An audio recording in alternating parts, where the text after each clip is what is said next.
Hello students, welcome to Magnet Brains. This is तस्मीर Pathan, your science educator for class 9th and for class 10th. तो जैसे मैंने अभी आप लोगों को बताया कि मैं क्लास 9th और क्लास 10th के लिए साइंस पढ़ाने वाली हूँ, तो मेरे साथ बने रहिए मैग्नेट ब्रेन्स पर। किस तरीके से आना है हमारे चैनल पर, यूट्यूब पर जाकर सर्च करिए मैग्नेट ब्रेन्स को और उसको जाकर कर लीजिए सब्सक्राइब और नोटिफिकेशंस को कर दीजिए ऑन, जिससे आपको सारे के सारे अपडेट्स टाइम टू टाइम मिलते रहे। जैसे कि आप लोगों को पता ही है कि मैग्नेट ब्रेन्स आप लोगों को प्रोवाइड कराता है free of cost education from KG to class 12। तो हम लोग पूरा का पूरा एकेडमिक्स आप लोगों को देते हैं। तो किस बात की देरी है भाई, जल्दी से आ जाओ हमारे चैनल पे, अपने फैमिली फ्रेंड्स सबको बता दो मैग्नेट ब्रेन्स के बारे में। और हम लोग कौन कौन से बोर्ड्स के लिए एजुकेशन प्रोवाइड कराते हैं मैं आप लोगों को बता देती हूँ, जिसमें CBSE board, MP board, UP board, Bihar board, Rajasthan board and Delhi board. इन सब बोर्ड्स के लिए हम लोग free of cost education provide कराते हैं आप लोगों को फ्रॉम केजी टू क्लास 12, दोनों ही हिंदी में भी और इंग्लिश में भी, दोनों में हम लोग इसमें प्रोवाइड कराते हैं। जैसे मैं तो आपको साइंस इंग्लिश में पढ़ा रही हूँ, बट हिंदी में भी हमारे पास साइंस अवेलेबल है। तो जो भी स्टूडेंट्स यहाँ पे हिंदी मीडियम के और उन्हें लग रहा है कि मैम हम कैसे करेंगे प्रिपेयर, तो वो हमारे दूसरे वाले चैनल को मैग्नेट ब्रेन्स हिंदी मीडियम पे जाइए, वहां पे आपको और मतलब इतना ही बेहतरीन कंटेंट मिलने वाला है। और अगर आप लोग चाहते हैं कि आपके फुल एक कंप्लीट डिटेल्ड कोर्स हो, तो मैग्नेट ब्रेन्स पे जरूर आना है, क्योंकि हम लोग आपको डिटेल्ड कंप्लीट कोर्स प्रोवाइड कराते हैं विद डीपीपी, जिसमें हम लोग डेली प्रैक्टिस क्वेश्चंस भी लेकर आते हैं और हम लोग आपको e books and e notes भी प्रोवाइड कराते हैं, जिसका लिंक आपको डिस्क्रिप्शन बॉक्स में मिल जाएगा। तो विदाउट एनी फर्दर डिले शुरू करते हैं आज का सेशन। तो आज हम लोग क्या पढ़ने वाले हैं, सबसे पहले वो देख लेते हैं। आज हम लोग पढ़ेंगे displacement reaction and double displacement reaction. अब आप बोलेंगे मैम कॉम्बिनेशन और डिकम्पोजिशन कहाँ गई, वो गई प्रीवियस लेक्चर में। तो अगर आपने वाला लेक्चर नहीं देखा है तो जाकर उसको जल्दी से देखिए, क्योंकि वहां पर मैंने बहुत ही मजे तरीके से एक्टिविटीज के साथ कॉम्बिनेशन रिएक्शन और डिकम्पोजिशन रिएक्शन को डिस्कस करा है। जितनी भी एनसीईआरटी की एक्टिविटीज उन दोनों के लिए थी, मैंने वो सारी की सारी वहां पे बता दी है। तो आज का हमारा मेन टॉपिक रहने वाली है दो रिएक्शन। इसमें जितना भी टॉपिक आता है एनसीईआरटी के अंदर वो सब मैंने कवर कराया आप लोगों को, और यहाँ पे हमने सारी की सारी एक्टिविटीज को डिटेल में देखने वाले हैं। आइए शुरू करते हैं। देखिए, तो सबसे पहले आपने देख लिया, आपको पता चल गया आप लोगों को क्या पढ़ना है। अब आगे बढ़ जाते हैं फर्स्ट स्लाइड पे। आइए, तो सबसे पहले यहां पर हेडिंग लगी हुई है आपकी डिस्प्लेसमेंट रिएक्शन की। तो अब मैम डिस्प्लेसमेंट रिएक्शन क्या होता है, अगर मेरे प्यारे बच्चों ने मेरा ओवरव्यू वाला लगाया हुआ है, जहां पे मैंने चैप्टर का ओवरव्यू दिया, वहां पे मैंने उनको बहुत अच्छे से सिखाया था डिस्प्लेसमेंट क्या होता है, बट आज मैं और भी सिखाऊंगी कि डिस्प्लेसमेंट क्या होता है। आइए देखते हैं। अगर आपने चैप्टर ओवरव्यू भी नहीं देखा तो उसको भी जाकर देखिए, एक भी सेशन मिस मत करना, क्योंकि बहुत ही डिटेल्ड वे में सब कुछ डिस्कस करा हुआ है और वो आपकी प्रिपरेशन को बूस्ट ही करने वाला है। आइए देखते हैं डिस्प्लेसमेंट रिएक्शन क्या होता है स्टूडेंट्स। कम दो देखिए, पहले मैं आपको समझाती हूँ, बाद में इसको हम लोग पढ़ेंगे। जैसे मान लीजिए आपके पास कोई कंपाउंड है ए बी प्लस सी, मतलब ऐसा कोई कंपाउंड है, एंड वहां पे ये आपस में ऐसे रिएक्ट कर रहे हैं। ओके, जानिए रिएक्ट कर रहे हैं, तो हम ये चीज नोटिस करेंगे कि यहाँ से ये जो ए है और ये जो बी है, ये आपस में एक दूसरे का साथ छोड़ देंगे, और यहाँ से ये दोनों आपस में अलग हो जाएंगे। और जो ए है, मतलब मान लो अगर बी साथ छोड़ा है तो सी उसकी जगह ले लेगा। तो इट मीन्स कि कंपाउंड आपका कुछ ऐसा बनेगा AC प्लस बी। तो कहने का मतलब ये है कि डिस्प्लेसमेंट रिएक्शन में एक कंपाउंड जो होता है वो दूसरे कंपाउंड की जगह ले लेता है, इस तरीके से जाके। तो यहाँ पे देखो, C ने B को डिस्प्लेस कर दिया, तो ये होती है आपकी डिस्प्लेसमेंट रिएक्शन। अगर आपके माइंड में ये रिएक्शन फिट होगी जो मैंने यहाँ पे बताई है, तो आपका ये कॉन्सेप्ट क्लियर हो चुका है। आपको कभी डाउट ही नहीं आएगा कि डिस्प्लेसमेंट रिएक्शन क्या होता है। समझ में आया वाला पॉइंट आप लोग? आप पढ़ लेते हैं। Those reaction in which one element takes place of another element in a compound, मतलब एक कंपाउंड में जब एक एलिमेंट दूसरे एलिमेंट की जगह ले लेता है तो वो होता है डिस्प्लेसमेंट रिएक्शन। जैसे कि यहाँ पर ये बी कोई एलिमेंट ही होने वाला है, ऑब्वियस सी बात है, ये बी कोई एलिमेंट ही होने वाला है। तो अगर ये एलिमेंट है तो सी भी कोई एलिमेंट ही होने वाला है। तो सी ने जाकर बी की जगह ले ली, तो जब सी ने जाकर बी की जगह ले ली तो सी ने बी को डिस्प्लेस कर दिया, तो हो गई ना ये डिस्प्लेसमेंट रिएक्शन। करेक्ट, समझ में आती है डिस्प्लेसमेंट रिएक्शन अब क्या होता है। आगे बढ़ जाऊं, ले लो इसका स्क्रीनशॉट, आगे बढ़ते हैं। आइए देखिए, अब यहां पर जैसे अभी मैंने आपको बताया कि डिस्प्लेसमेंट रिएक्शन के अंदर क्या होता है कि एक कंपाउंड में एक एलिमेंट आता है और उस कंपाउंड में जो प्रेजेंट एलिमेंट होता है उसकी जगह ले लेता है, ये होता है डिस्प्लेसमेंट रिएक्शन। अब डिस्प्लेसमेंट रिएक्शन की कुछ एग्जांपल्स, कुछ सॉर्ट ऑफ एक्टिविटीज मैं आप लोगों को यहाँ पे दिखाऊंगी जो एनसीईआरटी में मेंशन है, क्योंकि क्वेश्चन एक्टिविटीज में से आ जाते हैं और वो बहुत मतलब स्टूडेंट्स मिस कर देते हैं। तो इस एक्टिविटीज कभी भी मिस मत करिएगा अगर आप साइंस में टॉप स्कोर करना चाहते हो। तो आइए देखते हैं एक्टिविटी 1.9। इससे पहले जितनी भी एक्टिविटीज हैं, एक्टिविटीज 1.8, सब कुछ मैंने डिटेल में लेक्चर्स में कंप्लीट करा दी है, जो प्रीवियस लेक्चर आए हैं चैनल पर, तो उनको जाकर जरूर देखो। आओ एक्टिविटी 1.9, टेक 3 आयरन नेल्स। आपको 3 आयरन नेल लेनी है and clean them by rubbing with sand paper. क्यों रबिंग कर रहे हैं, क्योंकि उस पर कोई ऑक्साइड वगैरह कोई लेयर आ गई होगी, उसको अच्छे से ऐसे रब कर लो। ठीक है, टेक 2 टेस्ट ट्यूब। अब आपको 2 टेस्ट ट्यूब लेनी है, marked as A and B, उसको ए और बी मार्क्ड कर लेना है। ले लिया आपने 2 टेस्ट ट्यूब। अभी रुको, सब कुछ पढ़ ले पहले। In each test tube take out 10 ml of copper sulphate solution. Copper sulphate solution का आप लोग क्या कर लीजिए, वहाँ पे 10 ml दोनों ही टेस्ट ट्यूब में ले लीजिए। डन, आप अपना काम कर लेंगे। ओके मैम, कर लेंगे। फिर tie 2 iron nails with a thread and immerse them careful in the copper sulphate solution. What is the meaning? ना आयरन नेल लीजिए, मान लीजिए आयरन नेल है, इसमें थ्रेड बांध लीजिए ऊपर से और इसको ऐसे डिप कराइए, ऐसे इमर्स्ड करा दीजिए, ऐसे ऐसे अंदर डाल दीजिए। मान लीजिए कॉपर सल्फेट का सोल्यूशन है, ऐसे ऐसे, ठीक है। Okay done. In a test tube B, और किस में डालना है? ये बी में डालना है, ए में नहीं, सिर्फ बी में आप वो आयरन नेल पुट करेंगे फॉर अबाउट 20 मिनट्स। कितने मिनट्स के लिए स्टूडेंट्स? 20 मिनट्स के लिए आपको वो आयरन नेल उस कॉपर सल्फेट के सोल्यूशन में डालकर रखनी है। ओके मैम, कर लेंगे ये वाला काम। इन फिगर 1.8 अभी बताती हूँ। Keep 1 iron nail aside for comparison, और एक आयरन नेल को आप ऐसे ही बाहर रखें, मतलब सॉल्यूशन के अंदर मत डालिएगा उसको, जिससे आप कंपेयर कर सकें कि बी में जब आपने उसको डाला तो क्या चेंज आया जब आपने ए में आयरन नेल को नहीं पुट करा। ओके, आफ्टर 20 मिनट्स, जैसे ही आपके 20 मिनट्स हो जाएंगे, take out the iron nail from the copper sulphate solution. After 20 minutes उस आयरन नेल को आप कॉपर सल्फेट सोल्यूशन में से निकाल लीजिएगा। अब हम देखते हैं कि क्या चेंज आता है। तो देखिए यहीं पर वो फिगर बताई हुई है, जैसे यहाँ पे ये आपका ब्यूरेट स्टैंड हम इसको बोलते हैं। अगर आप लोग नहीं जानते, ये केमिस्ट्री लैब में इक्विपमेंट होता है जिसमें आप टेस्ट ट्यूब को इजिली होल्ड कर सकते हैं। ओके, आपने ले लिया ब्यूरेट स्टैंड, देन आप इसमें अपनी टेस्ट ट्यूब लगा दीजिए, और उस टेस्ट ट्यूब के अंदर आपने ये ले रखा है कॉपर सल्फेट का सोल्यूशन। ये आपको ब्लू क्यों नजर आता है? क्योंकि ब्लू कलर का होता है, कॉपर सल्फेट का सोल्यूशन ब्लू कलर का होता है, ठीक है। अब आप क्या करिए, आप यहाँ पर ऐसे आयरन की नेल हैंग कर दीजिए। Okay, with the help of a thread. देखो कैसे बांधा हुआ है, ब्यूरेट स्टैंड के इधर साइड पे थ्रेड बांध के उसको ऐसे लटकाया हुआ है। टेस्ट ट्यूब ले लिया, कॉपर सल्फेट सोल्यूशन ले लिया, स्टैंड है वो ब्यूरेट स्टैंड में आप लोग को बता दिया। आप डिप कर रहे हैं आयरन नेल को, देख लिया आपने, इतना आप लोगों ने करना है। अब आते हैं नेक्स्ट उस पे, देखो चलिए आगे देखिए। अब compare the intensity of blue colour. Blue colour की जो इंटेंसिटी अब आपको वो कंपेयर करनी है, क्योंकि आपने 20 मिनट्स के लिए ही आयरन नेल को अंदर रखना है, उसके बाद हटा देना है आपको। 20 मिनट्स के बाद आपको उसको हटा देना है। तो आप देखेंगे कि जो ब्लू कलर है कॉपर सल्फेट को, उसकी इंटेंसिटी क्या रहेगी, मतलब इंटेंसिटी मतलब कि वो कितना डार्क रहने वाला है कलर या फिर कितना लाइट रहने वाला है कलर, ये आप ए और बी में कंपेयर करेंगे। Okay, also compare the colour of iron nails dipped in the copper sulphate solution. मतलब आपको देखो, एक नेल तो हमने अंदर डाल दी थी कॉपर सल्फेट में, एक आयरन नेल हमने बाहर रखी थी, तो आयरन नेल का कलर भी आपको कंपेयर करना है। क्योंकि आपको पता है आयरन का कलर थोड़ा सा मतलब क्या आइवरी सा होगा, ऐसा आइवरी बोल सकते हैं, या फिर ग्रे सा होगा, क्योंकि जो नॉर्मल आयरन नेल होगी। उसके बाद मैंने जो बाहर रखी है, ये आपको काम करना है। जैसे यहाँ पे देखो, अभी ये ऑब्जर्वेशन दिखा रही है, अभी मैं इस पर नहीं जाऊंगी, पहले मैं आपको दिखाऊंगी कि होना क्या क्या है यहाँ पे। अब देखो अब क्या होगा, देखो जब आपने यहाँ पे, मैं आपको बताती हूँ, 1 मिनट रुको, यहाँ नहीं यहाँ बताती हूँ, सही है। मान लीजिए आपने वो जो ली थी, ये आपने टेस्ट ट्यूब ली थी, ले लिया आपने ये टेस्ट ट्यूब आपने यहाँ पे ये ली थी। ओके मैम, ली थी हमने ये टेस्ट ट्यूब, ठीक है। तो आपने टेस्ट ट्यूब ली थी स्टूडेंट्स। अब आपने इसके अंदर क्या लिया था, क्या लिया था आपने? कॉपर सल्फेट का सोल्यूशन आपने लिया था इसके अंदर। चलो, ये कॉपर सल्फेट का आपने इसके अंदर सोल्यूशन लिया था। ओके मैम, लिया था। This is the copper sulphate solution, CuSO4, copper sulphate, यहाँ पे मैं लिख रही हूँ इसका फॉर्मूला CuSO4, ठीक है। ओके मैम, ठीक है, ये हम लोगों ने लिया था, डन। उसके बाद आपने डाली इसके अंदर आयरन नेल, जिसको मैं ऐसे डाल रही हूँ, लाइक वाइट कलर की डाल रही हूँ, डन।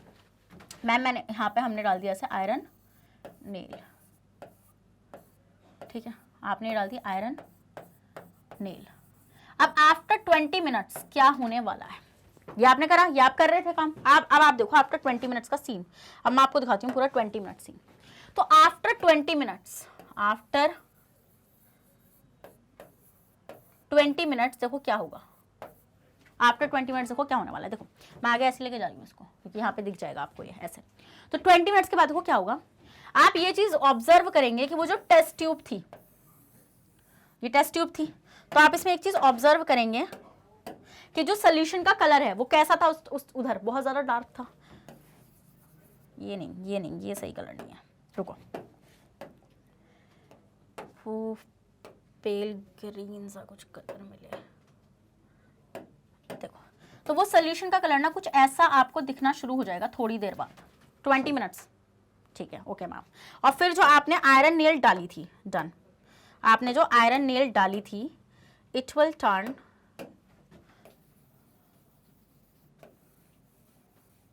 ऐसा कुछ, मतलब लाइक थोड़ा रेडिश ब्राउन सा उसका टोन आना शुरू हो जाएगा। तो ये 20 मिनट्स का रिजल्ट है। आफ्टर 20 मिनट्स तो आपने क्या क्या चीजें ऑब्जर्व करी, आपने देखा कि मैम जो बी टेस्ट ट्यूब थी, जो बी वाली हमारी टेस्ट ट्यूब थी मैम, उसमें आपने आयरन नील डाल रखा था कॉपर सल्फेट के सोल्यूशन में। तो मैम 20 मिनट्स बाद हमने ये चीज ऑब्जर्व करी कि जो कॉपर सल्फेट का सोल्यूशन का जो कलर था वो लाइट होने लगा है। क्यों? क्योंकि जो हमारे पास जो टेस्ट ट्यूब ए थी, ये मान लो ये टेस्ट ट्यूब ए थी, ये टेस्ट ट्यूब ए थी, तो आप ये देखें कि जो टेस्ट ट्यूब ए में जो ब्लू कलर है वो उतना ही डार्क है, उतना ही डार्क है, बट जो आपकी टेस्ट ट्यूब बी है उसमें आप देखेंगे कि वो कलर लाइट होने लगा है। इट मींस मैम कुछ ना कुछ तो केमिकल रिएक्शन हो रही है, क्योंकि आपने एक चीज बताई थी कि अगर केमिकल रिएक्शन हो रही है तो वहां पे कलर भी चेंज होगा, जब भी हमें पता चलेगा कि केमिकल रिएक्शन हो रही है। मानते हो इस बात को? यस मैम मानते हैं बिल्कुल। तो मतलब कि यहाँ पे केमिकल रिएक्शन हुई है, तो चेंज क्या था, मतलब ऐसा हुआ क्यों, ये कलर ऐसा लाइट क्यों हो गया मैम, ऐसा क्या हुआ? ये जो आयरन नेल थी ये तो पहले ग्रे सी थी, ये ऐसे रेडिश ब्राउन में क्यों कन्वर्ट हो गई मैम? सोच रहा हूँ ना ये सब चीजें। आओ बताती हूँ क्या हुआ। देखो पता है क्या हुआ, ये हुआ कि आपने ली थी आयरन की नेल Fe, ठीक है, लिया था मैम, आपने उसको डाला कॉपर सल्फेट के सोल्यूशन में, ओके मैम, ठीक है। अब आप एक चीज देखें कि आयरन जो होता है वो ज्यादा रिएक्टिव होता है कॉपर से इन द रिएक्टिविटी सीरीज। अब आप बोलेंगे ma'am what is reactivity series, सब्र करो सब बताऊंगी, रुकते रहो। उसके बाद आप ये चीज नोटिस करेंगे, यहाँ पे आप एक चीज नोटिस करेंगे कि जो आयरन है ये इस कॉपर सल्फेट में से कॉपर को डिस्प्लेस कर जाएगा। इट मींस कि यहाँ पर FeSO4 का सोल्यूशन बन जाएगा और साथ में स्टूडेंट्स आपका कॉपर अलग से रिलीज हो जाएगा। तो ये जो कॉपर सल्फेट था ये था ब्लू इन कलर। कैसा था स्टूडेंट? ये आपका ब्लू था कलर में, ठीक है, ये ब्लू था कलर में, बट हमने देखा थोड़ी ही देर बाद आपका जो FeSO4 होता है वो पेल ग्रीन सा होता है, मतलब जब ये बनता है ना तो जब तो ये मतलब थोड़ा ऐसा ब्राइट ग्रीन सा होता है, बट आफ्टर सम टाइम ये पेल ग्रीन सा हो जाता है।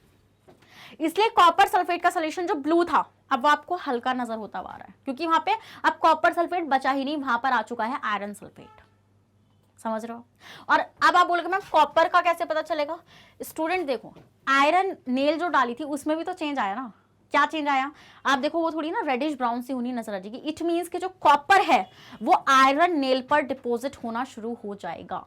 तो ये इस एक्टिविटी की एक्सप्लेनेशन आप बोल सकते हैं, कंक्लूजन आप ये बोल सकते हैं। तो इट मींस कि इस रिएक्शन में अब आप बोलेंगे मैम चलिए समझ में आ गई एक्टिविटी, आप ये बताइए डिस्प्लेसमेंट कैसे है। सिंपल सी बात है, देखिए यहाँ पे एक एलिमेंट ने दूसरे कंपाउंड के एलिमेंट को डिस्प्लेस कर दिया, Fe ने जाके कॉपर को डिस्प्लेस कर दिया। अगर Fe ने जाके कॉपर को डिस्प्लेस कर दिया है तो हो गई ना डिस्प्लेसमेंट रिएक्शन। अब आप एक चीज और नोटिस करिए, यहाँ पे एक ही एलिमेंट ने एक ही एलिमेंट को डिस्प्लेस किया है। तो ऐसी रिएक्शंस जो होती हैं जहां पर एक ही एलिमेंट को डिस्प्लेस करेगा, ऐसी रिएक्शंस को हम लोग सिंगल डिस्प्लेसमेंट रिएक्शन बोलते हैं। तो आप इसको सिंगल डिस्प्लेसमेंट रिएक्शन भी बोल सकते हैं। क्या बोल सकते हैं स्टूडेंट आप इसको? Single displacement reaction. समझ में आ गई एक्टिविटी? यस मैम समझ में आ गया। आगे तो स्क्रीनशॉट ले लो, मैंने पूरी तरीके से इसको अच्छे से एक्सप्लेन करने की कोशिश करी आप लोगों को। देखो इसकी एक्सप्लेनेशन भी यहाँ पे दे रखी है। The following chemical reactions takes place in this activity. जैसे Fe जो है वो कॉपर सल्फेट में से कॉपर को डिस्प्लेस कर जाएगा एंड खुद आयरन सल्फेट का सोल्यूशन बना के बैठ जाएगा। वहां पे कॉपर जो है वो आयरन नेल पर डिपॉजिट हो जाएगा। In this reaction iron has displaced और रिमूव्ड अनदर एलिमेंट जैसे copper from copper sulphate solution. This is known as displacement reaction, या फिर आप इसको बोल सकते हैं सिंगल डिस्प्लेसमेंट रिएक्शन। समझ में आ गई? समझ में आ गई एक्टिविटी? यस मैम समझ में आ चुकी है। तो समझ में आ चुकी है तो राइट हार्ट जरूर कमेंट कर देना, इसका स्क्रीनशॉट ले लीजिए, फिर बढ़ते आगे। Next slide. Okay done. अब ये कुछ एग्जांपल्स मैंने यहाँ पे लिखे हुए हैं कि डिस्प्लेसमेंट रिएक्शन क्या होती है। आइए एक बार इसको भी देख लेते हैं।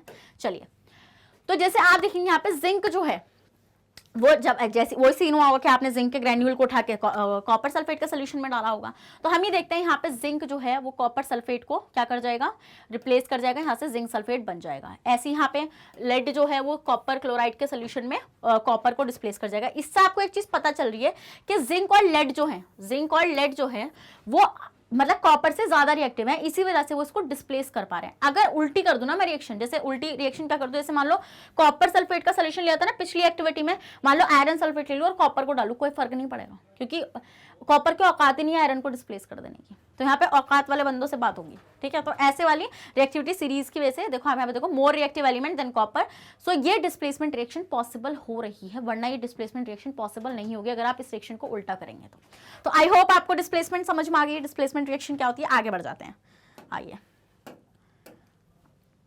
ठीक है।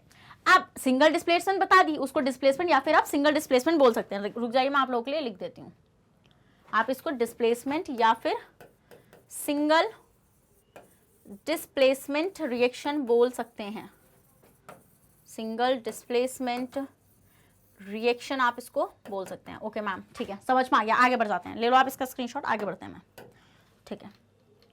अब आते हैं students double displacement reaction. What is double displacement reaction, क्या होता है मैम ये? अभी तक आपने हमें बताया है कि डिस्प्लेसमेंट रिएक्शन क्या होता है, जब एक एलिमेंट दूसरे एलिमेंट की जगह ले लेता है, वो होता है आपका डिस्प्लेसमेंट रिएक्शन।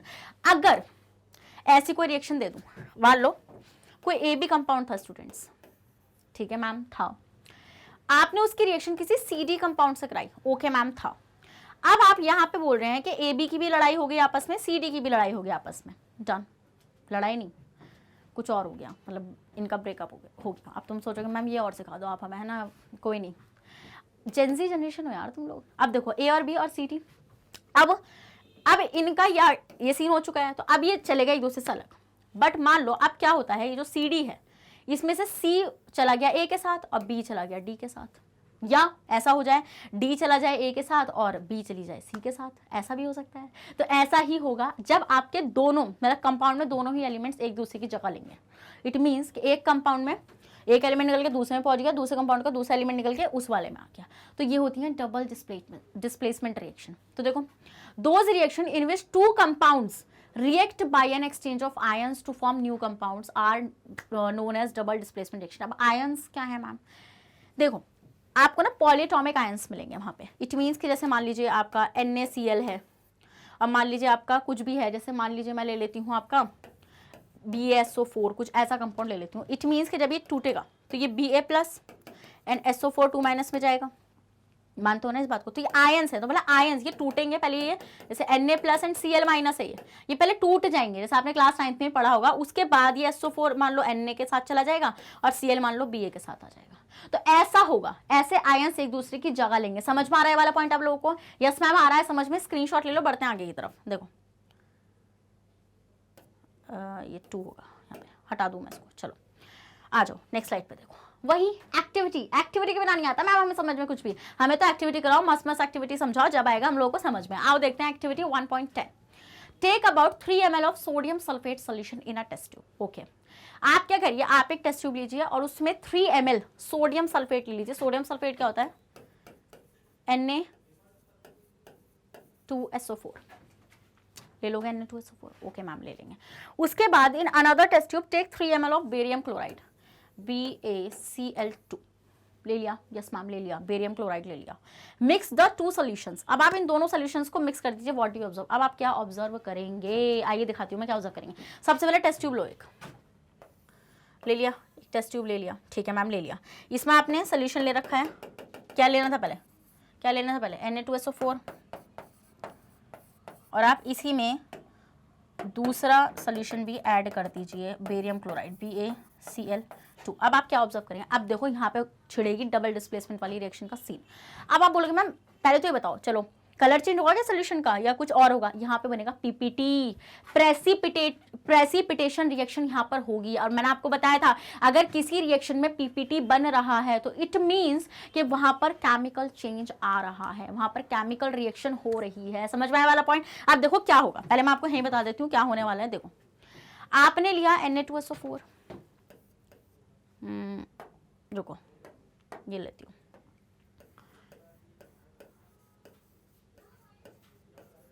ठीक है, ले लिया, यस मैम। उसके बाद आपने क्या लिया, BaCl2 लिया, barium chloride, okay ma'am done. उसके बाद आप यहाँ पे देखेंगे, यहाँ पे लिख रहे हैं ऊपर की तरफ रिएक्शन कि जो Na है वो Cl के साथ चला जाएगा और जो बेरियम है वो सल्फेट के साथ चला जाएगा, ये होने वाली है रिएक्शन। तो अभी जो बेरियम सल्फेट है ये एज अ PPT बैठ जाएगा नीचे, इट मीन्स कि ये जो आपकी टेस्ट ट्यूब है उसमें ही ऐसे नीचे बैठ जाएगा ऐसे, और ये NaCl का सोल्यूशन ऐसे रहेगा एक्वस फॉर्म में, जस्ट लाइक दिस, ऐसे।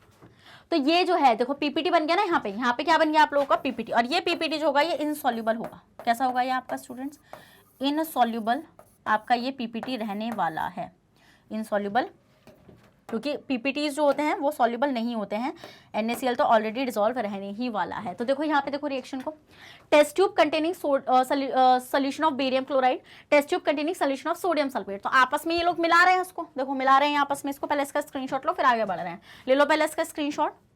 देखो अब देखो यहाँ पे you will observe that a white substance, मतलब कि ये जो था, ये जो यहाँ पे ऐसे PPT बना था, यहाँ पे ये जो PPT बना था, वेट,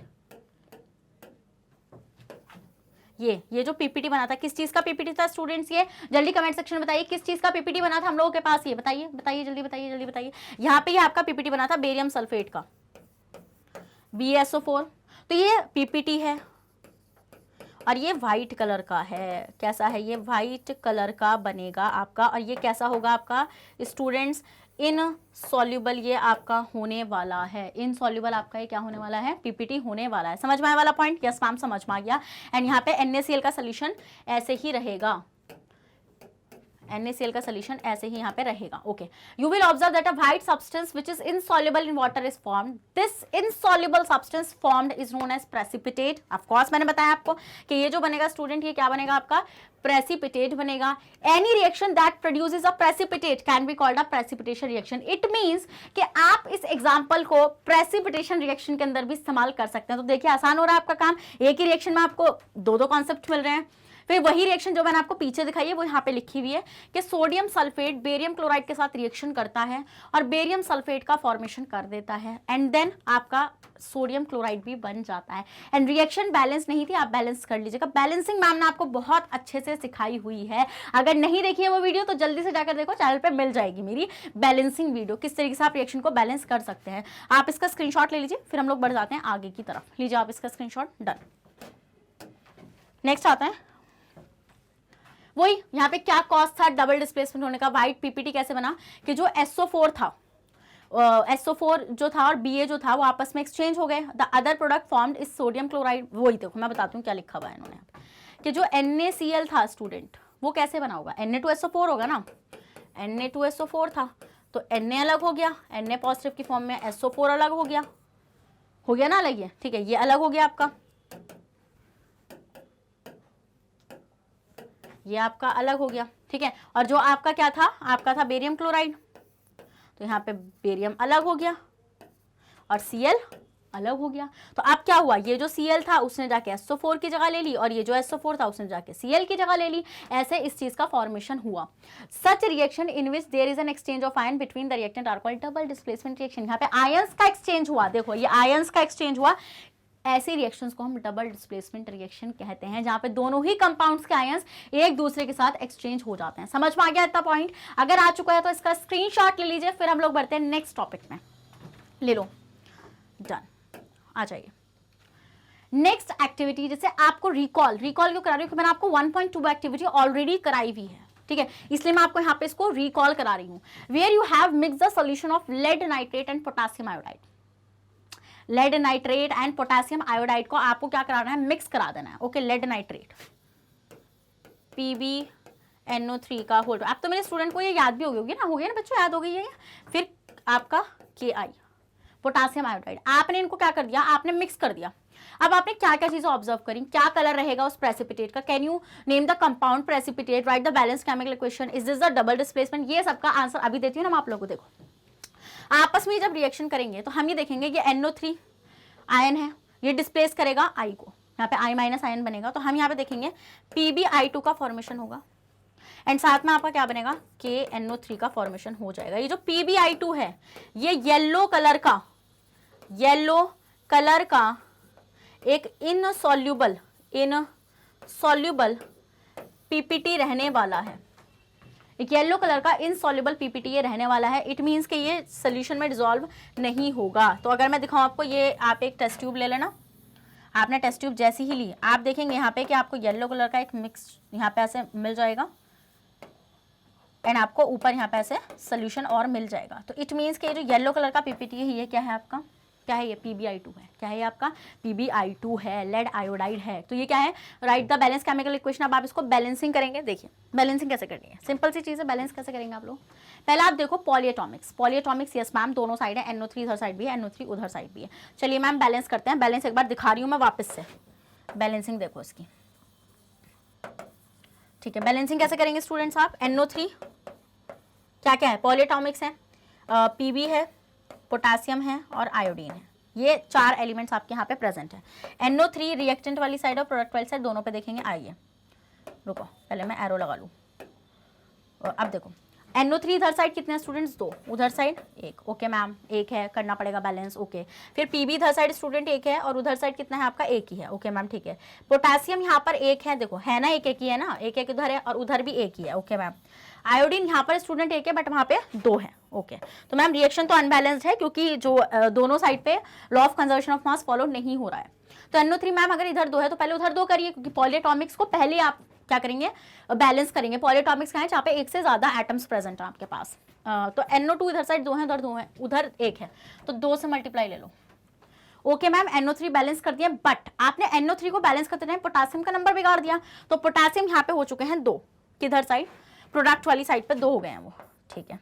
तो मैम आप इधर भी 2 करिए, तो आप इधर भी 2 से मल्टीप्लाई कर दीजिए, ओके मैम। चलिए मैम यहाँ पे भी 2 हो गए, चलिए। बट मैम जिस टाइम आपने इसको बैलेंस किया तो आई तो फिर बिगड़ गया, आई तो पहले 1 था इधर साइड, तो यहाँ पे आई हो गए 2, तो आई उधर साइड भी तो 2 थे ना, हो गए ना इधर साइड भी। क्या रिएक्शन बैलेंस लग रही है, यस मैम लग रही है, रिएक्शन बैलेंस हो गई ना। बैलेंस देखो 2, ये तो ऑलरेडी 2 हो गए, मल्टीप्लाई करिए मैंने। Pb 1 था दोनों साइड, पोटासियम भी बैलेंस हो गया ना, आयोडीन भी बैलेंस हो गया। इतना इजी है यार बैलेंसिंग करना, क्या टफ है, क्या टफ लग रहा है तुम्हें इसके अंदर। लो पहले स्क्रीनशॉट ले लो सब चीजों का स्क्रीनशॉट। अब आगे बढ़ते हैं, वही उसके explanation. The precipitate is yellow in colour and the compound is lead iodide, PbI2। PbNO3, हाँ वो मैंने लिख दिया था ना पीछे कि हाँ डबल डिस्प्लेसमेंट है और कंपाउंड का कलर कैसा रहेगा, येलो रहेगा। ये चीज़ और लिख लेना, कंपाउंड का कलर आपका येलो रहेगा एंड क्या रहेगा, PbI2 रहेगा, विच इज इनसॉल्युबल PPT आपका रहने वाला है। इजी। आइए पहले आप इसका स्क्रीनशॉट ले लीजिए जल्दी से।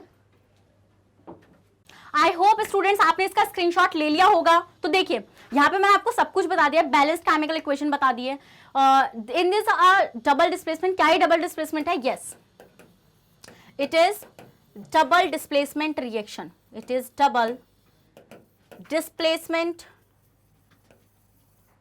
रिएक्शन। ये एक डबल डिस्प्लेसमेंट रिएक्शन है, ओके डन है। आगे देखते हैं, ये यहाँ पे एक्सप्लेनेशन है जो मैंने आप लोगों को बताया था कि PPT येलो इन कलर का होगा और कंपाउंड जो होगा वो लेड आयोडाइड होगा, जिसमें मैंने आपको रिएक्शन भी बैलेंस करके दिखाई है। आप यहाँ पर भी देख लीजिए, वही बैलेंस इक्वेशन है, yes it is a double displacement reaction, okay done. तो इसी के साथ हम लोग आ गए हैं अपने इस सेशन के बिल्कुल एंड में। आई होप आपको ये सेशन बहुत ज्यादा पसंद आया होगा। मैंने बहुत अच्छे से कोशिश करी है आपको displacement and double displacement reaction सिखाने की। अगर सेशन पसंद आया तो लाइक जरूर कर देना, शेयर भी कर देना सेशन को, जिससे और भी स्टूडेंट्स को बहुत अच्छी हेल्प मिल सके। एंड मैं आपको एक और चीज वापस से रिकॉल करा देना चाहती हूँ कि मैग्नेट ब्रेन्स आपको प्रोवाइड कराता है free of cost education with the top content, top courses in सबके साथ, जिसमें हम लोग कौन कौन से बोर्ड्स के लिए प्रोवाइड कराते हैं, इंग्लिश हिंदी मीडियम दोनों के लिए हैं, CBSE board, Delhi board, Bihar board, UP board, MP board, Rajasthan board, इन सब बोर्ड के लिए हम लोग आपको free of cost education provide कराते हैं फ्रॉम KG टू क्लास 12। इसमें हम लोग आपको e books and e notes भी प्रोवाइड कराते हैं, जिसका लिंक आपको हमारे डिस्क्रिप्शन बॉक्स में मिलेगा। और बिल्कुल कंप्लीट डिटेल कोर्स होते हैं ये, जिसके अंदर हम आपको मतलब बहुत ही अच्छा कंटेंट देते हैं, डेली प्रैक्टिस क्वेश्चंस भी हम लोग आपको देते हैं। तो अगर आप चाहते हैं कि आपकी प्रिपरेशन ऑन टॉप नॉच चली जाए तो आप ज्वाइन कर लीजिए मैग्नेट ब्रेन्स को, कि मैं पक्का गारंटी देती हूँ अगर आप हम लोगों के साथ जुड़ेंगे तो आप 90+ स्कोर इजीली कर पाएंगे। ये हमारे स्टूडेंट्स का रिजल्ट भी है। अगर आप भी इस लिस्ट के अंदर आना चाहते हैं तो सिंपली फॉलो मैग्नेट ब्रेन्स। और आप हमें कहाँ कहाँ फॉलो कर सकते हैं आइए देख लेते हैं। आप हमें YouTube, Facebook, Insta, Twitter, Telegram, WhatsApp, इन सब पर इजीली फॉलो कर सकते हैं। तो आ जाइए भाई, मैग्नेट ब्रेन्स के साथ जुड़ जाइए और टॉपर्स बन जाइए। तो थैंक यू सो मच, मिलते हैं नेक्स्ट सेशन में इसी जोश के साथ, तो आना मत भूलना। Thank you so much.